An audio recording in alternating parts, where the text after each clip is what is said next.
সূরাতুল ইখলাস শিখুন আরবি রিডিং বানান করে। বিসমিল্লাহির রহমানির রহিম।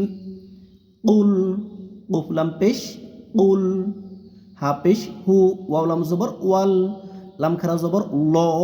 আল্লাহ শব্দের লামকে মোটা করে পড়তে হবে আল্লাহ শব্দের ডানে জবর থাকার কারণে। কুল হুয়াল্লাহু,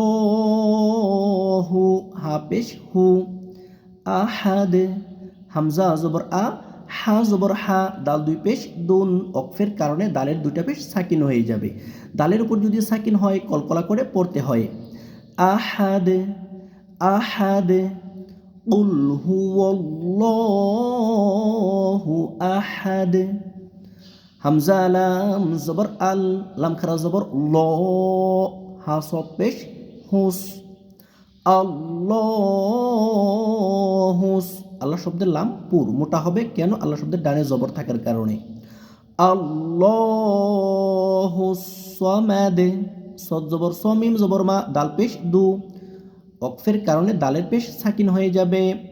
মিম দাল জবর মাদ, কলকলা, সামাদ, আল্লাহুস সামাদ। লাম মিম জবর লাম, লাম, ইয়া জবর ইয়া, লাম দাল জের লিদ, লাম ইয়ালিদ, ইয়ালিদ।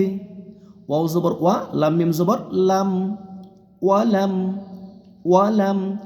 ইয়া ওয়াও পেশ ইউ, এক আলিফ মাদ, ইয়ার উপরে পেশ, পেশের বাম পাশে ওয়াও, ওয়াওর উপরে জজম মাদের হরফ।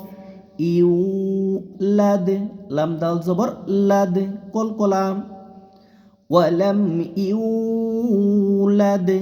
ওয়াও জবর ওয়া, লাম মিম জবর লাম, ওয়ালাম, ইয়া জবর ইয়া, কাফ লাম পেশ কুল, নুন সাকিনের পরে লাম, লাম হলো ইদগামে বেলা গুন্নার হরফ, কোনো প্রকার গুন্না করা যাবে না। ওয়ালাম ইয়াকুল, লাম জবর লা, হা উল্টা পেশ হু, খারা জবর খারাজের উল্টা পেশ এক আলিফ মাদ হয়। ওয়ালাম ইয়াকুল লাহু কুফুয়ান, কাফ পেশ কু, ফা পেশ ফু, ওয়াও দুই জবর ওয়ান, কুফুয়ান। ইজহার স্পষ্ট, ওয়াওর উপর দুইটা জবর তানবিন, তানবিনের পরে হামজা ইজহার, কুফুয়ান আহাদ। হামজা জবর আ, হা জবর হা, দাল দুই পেশ দুন, অকফের কারণে কি হবে? দালের দুইটা পেশ সাকিন হয়ে যাবে। আহাদুন।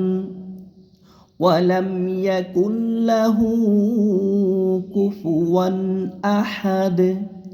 কুল হুয়াল্লাহু আহাদ, আল্লাহুস সামাদ, লাম ইয়ালিদ ওয়ালাম ইউলাদ ওয়ালাম ইয়াকুল লাহু কুফুয়ান আহাদ।